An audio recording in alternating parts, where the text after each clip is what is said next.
welcome back. In this lecture, we are going to continue the previous lecture and we want to show the Verilog programming of mixed signal current mode control implementation.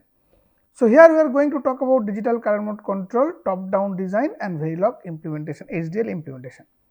So, again this block we have discussed what is the architecture of mixed signal current mode control, and we have also discussed in detail that why these factors are coming for real implementation, why do we need ADC and DAC. So, this part we have already discussed, and our objective to make this module is the main module which will interface with the external world, where we need to take data from ADC, we need to send a clock to the ADC, then we need to accept the command from outside, whether you have to make load transient or reference transient, we need to take the controller clock from outside, then we are taking the comparator output from the analog comparator, then we are sending the data out the DAC, then we are sending the clock for the DAC, then we are sending the gates, we are generating the gate signal for high side and low side, and this will go to the driver, and we are also generating the load transient gate signal which will also turn on and off the switch load, and this is the main module that we have to design. So, we make the main module name is mixed signal current mode control, and you see what is the input. So, this will be actually defined by this clock, and then you can see. So, I will use different color for mapping. So, the data is coming is the So, next we are dealing with clock first. So, this one the ADC clock. So, it is the clock for this ADC.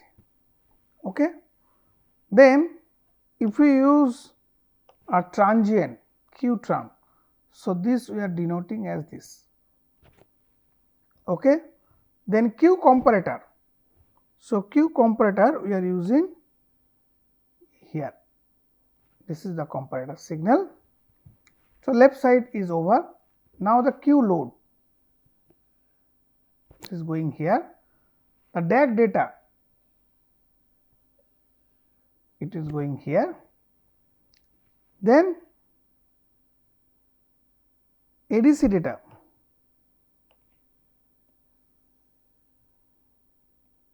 this is the data. Then PWM low. So, you can take this PWM low here, PWM high, it is going to here, PWM high. Then what is left? The clock to the DAC. So, you can use another color. So, the clock to the DAC, that means this particular signal. So, we have marked all the signals in the code.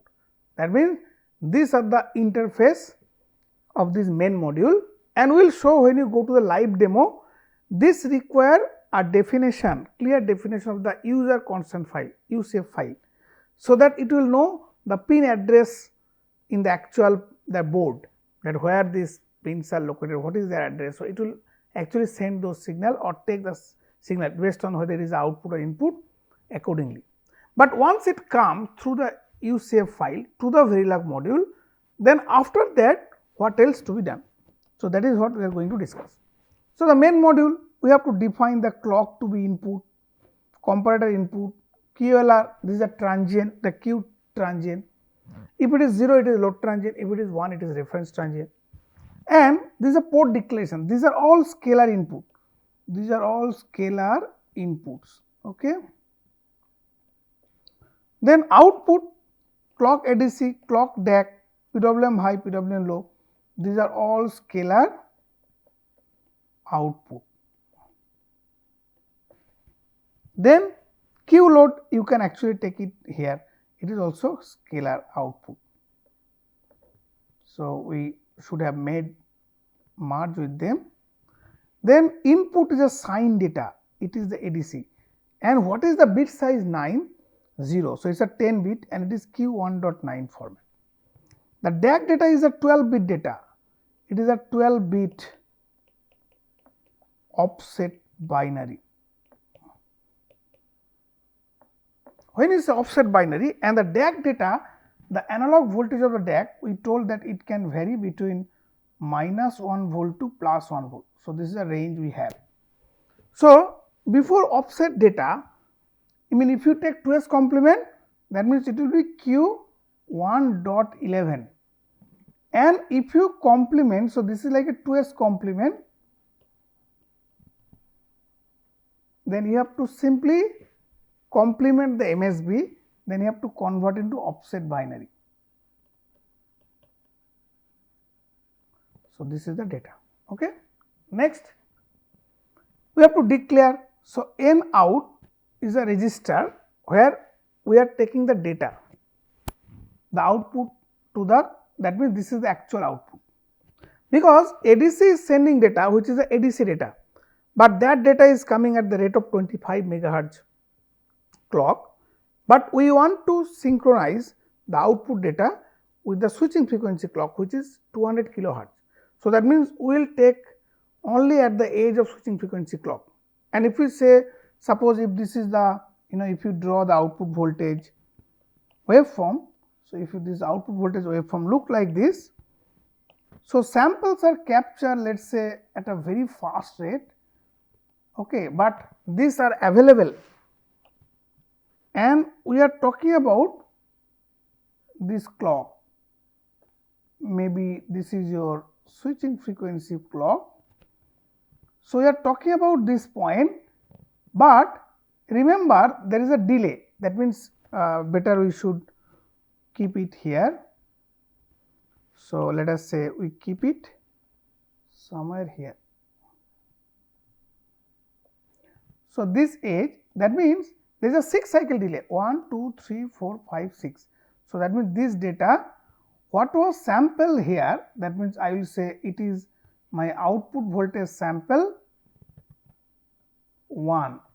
So this data will be available here, and we call it as a VS1 data will be available at this point, because there is a delay, the sampling delay TS, which is nothing but 240 nanosecond, because we are using a 40 nanosecond this clock time period. So this is 40 nanosecond, and it has a 6 cycle latency. So we are taking the N out output digital number, but which is actually captured 240 nanosecond before. Okay. Then any is the output error that we are defining. There is a temporary control variable. So because it requires resizing, there is a control variable. So the where, these are the all where definition, I reset, Q saturation, Q transient type, what we want to select. This is a parameter proportional and integral gain. So proportional is Q 4.6 format, integral is 1.9 format, because proportional we want to vary large. So what is the value that we have taken here? So here it is like first bit. So that means 4, that means your Kp is, what is Kp? It will be 4, because the integer bit is 4, point, the first bit is 0.5, so it is a 4.75. What is Ki? You can accordingly set, because it is all fractional number. So it will be 0. What, that you can get it from here. That means it will be 2 to the power minus 3 plus 2 to the power minus 2 plus, sorry, minus 4, 2 to the power minus 5 plus 2 to the power minus 6 plus 2 to the power minus 8. So if you sum up, this will be K. Then the reference comment. So we have this reference, right? So N reference, that means we are setting a sign format, and this will, N ref. So this is for voltage reference, not the current reference, I am sorry, for the reference voltage. So we are making a load transient, reference transient, as I have discussed in the earlier digital voltage meter, the same thing. So we are making, muxing this. In one case we are taking N ref nominal, in the other case we are taking, so N ref, I would say N ref, sorry, this will be sum of this plus delta N ref some value. So, then we are getting n ref temp based on what do you select, because it depends on whether you want this or this for the reference transient, and this whether actual reference will be, again there is a marks, whether it will be n ref nominal. So, this is your actual n ref. That means, we may or may not want reference transient. So, if you do not want, you simply take the nominal value, and if you want, then you can make this customized block by setting this clock can be varied. So, you can make a reference transient. So, all these are possible, and that we have discussed. So, this output is captured at the edge of the PWM signal, okay? And now we are making the error voltage n ref minus n out. Then we are instantiating one block is the clock generator. This we have discussed in the previous in the context of digital voltage mode control, the same block. It is just doing the clock division. It is generating switching frequency clock, ADC clock, DAC clock. ADC and DAC clock, we are using the same switching frequency, same frequency of 25 megahertz. Digital PI controller, which I will be discussing in the next lecture a little bit detail, current reference and the PWM dead time. So, PWM dead time is easy block, we have discussed about dead time. So, now the creating the transient event. So, in the main module we are continuing. Suppose we want after like a 30 switching cycle, we make a transient. So, this is your 30 T and this is also your 30 T. So, I make 30 T high, 30 T low. So, this can be used for load transient, this can be used for reference transient. Instead of 60, you can take 100, whatever you want, this is possible.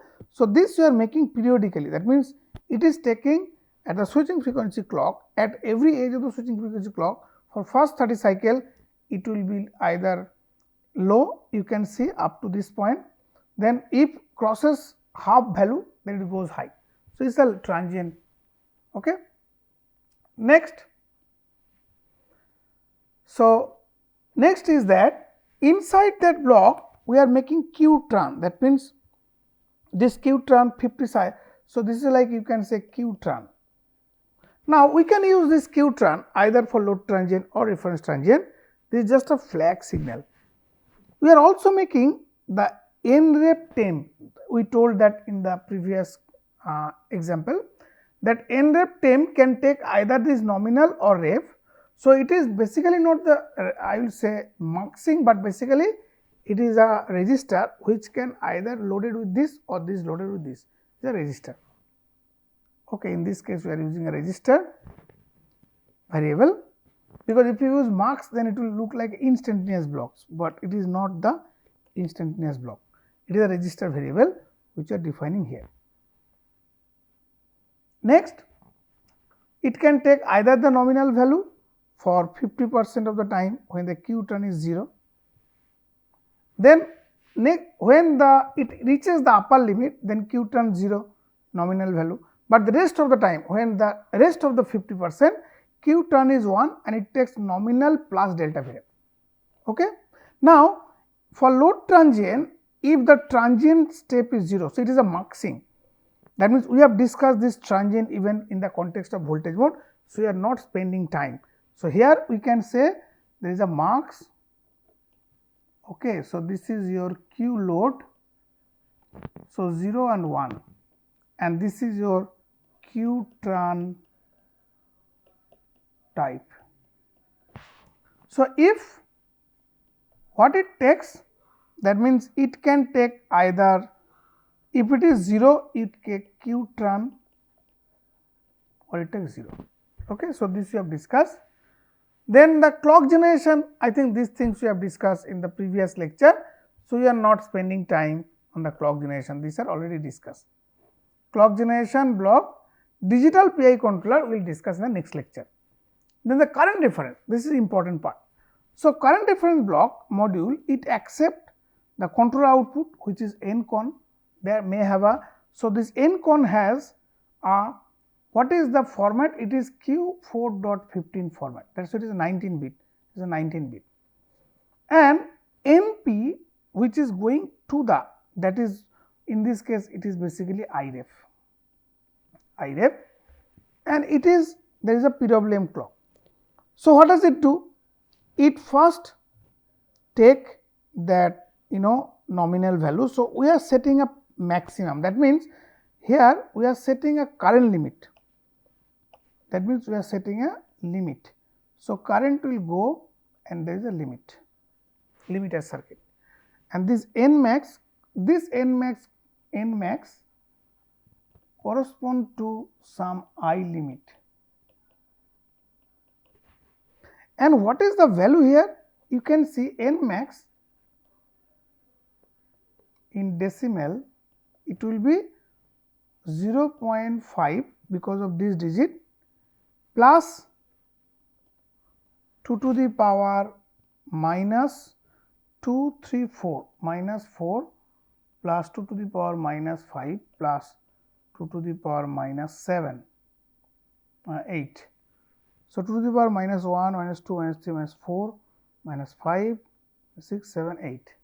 Yeah. So, this value, and whatever you get, then you multiply this number. So, what is your I limit? Sorry, what will be your I limit? Because there is a scaling factor, I limit is equal to whatever N max you get in decimal, you multiply with 1 by Kc. So, now the module current difference generation. So, we have this controller normalization, that means if we go back, we have this N-con which is 19 bit, okay, and we are discarding 4 bit, that means we are taking earlier it was Q, that means this is how much? Q 4.15, and this will be what? Q 4 is there, and we are discarding 4 bit, that means 11. So, it is a 15, and then we are we are simply, because this we are not using this, if N-com nominal is greater than N max, then we will take N DAC data to be the maximum value. So, it is a current limit, if else it will take that nominal value, and it is basically a sign bit. So, what are you doing here? So, we are basically, because this total is 15 bit, and for 2s complement, this DAC can take in 2s complement from 0 all 1 to maximum is 1 all 0, sorry 1 all 0. So, this is the minus 1 volt, this is plus 1 volt. So, it is in the Q format, this is a fractional number. So, after this all controller, we initially thought of 4.11, but we are simply limiting to 1 bit only. That means, even the controller value may be large, we are limiting because it is defined by the maximum, and then we are resizing the data to fit into the DAC.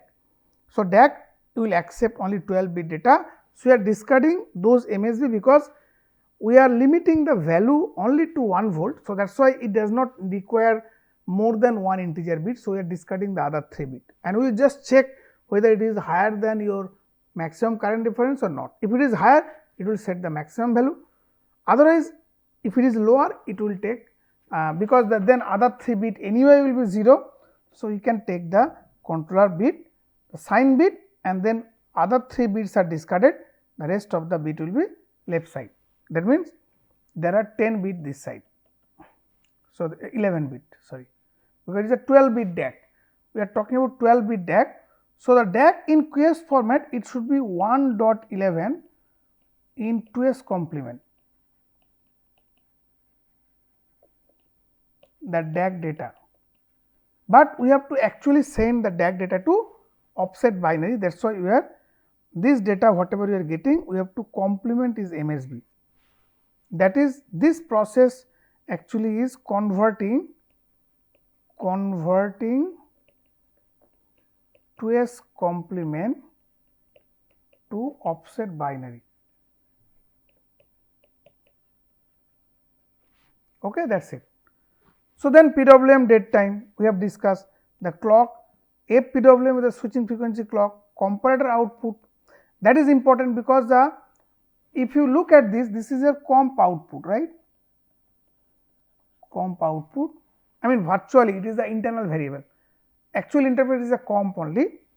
Then it is generating QL, and so we want to generate this. So these blocks deal with only this signal.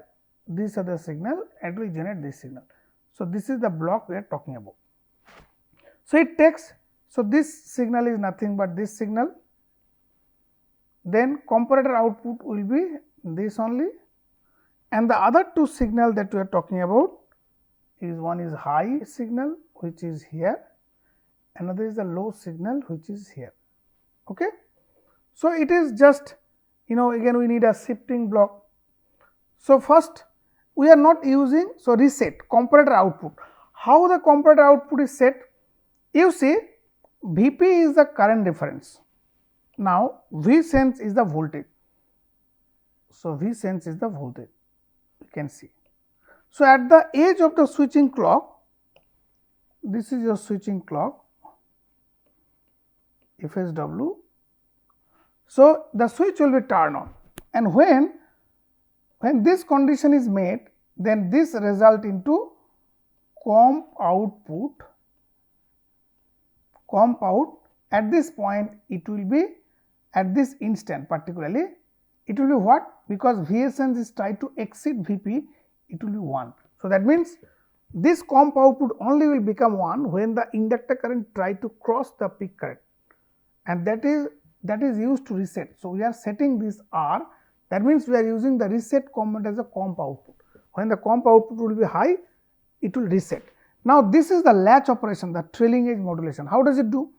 So it will take the pauses of the switching clock or the pauses of the reset clock, whichever comes. So when the switching is pauses come, it will check whether it is reset is high or not. That means whether the comparator output is high or not. It may be the case, what happen if the inductor current is already higher. Suppose I am talking about, so the scenario, that means we have this reference current here, due to low step down transient it goes down. So what will happen, the switch will be high like this, suddenly it shows that it is going low. So it will go down and down, then goes high. So during this cycle, this particular duration, your comparator output will be high, as a result Q PWM 0. So switch is continuously off. But if this signal is not high, then at the edge of PWM, if it is high, that means when it goes high, the Q PWM will be 1. And if the reset is high, then it will be 0, otherwise Q PWM is 0, because other condition than that it should be 0, as if it has crossed the limit and you have to turn off. So this condition, during this condition is denoted by this particular case. When there is no comp high edge, there is no PWM high edge, in that case it should be 0, because this is a edge trigger circuit. This circuit will only be enabled either the pauses of this FW comes or the pauses of the reset comes, otherwise this block will not be executed. Okay? And this block is used to generate the dead time. That means the Q PWM which is coming out, this is the, that means Q PWM, it is coming out, we are delaying this signal, there is a delay, and we have discussed in lecture number 69 and 70 that this is our PWM delay, and using these two signal, that means if we take their AND operation, then you will get QH, and this is what exactly, and if you take their NOR operation, then it will be QL, and this is here, and the delay we are using from Q0 to Q5, eventually because there will be one additional delay of the clock, so the delay will be tau d, it turns out to be 6 T clock, where T clock time period is 10 nanosecond. So you will get TD of 60 nanosecond. Okay. So, in summary, we have discussed digital current mode control top down design, we have discussed Verilog implementation of mixed signal current mode control. In the next lecture, we are going to talk about digital current mode control implementation using Verilog. That is it for today. Thank you very much.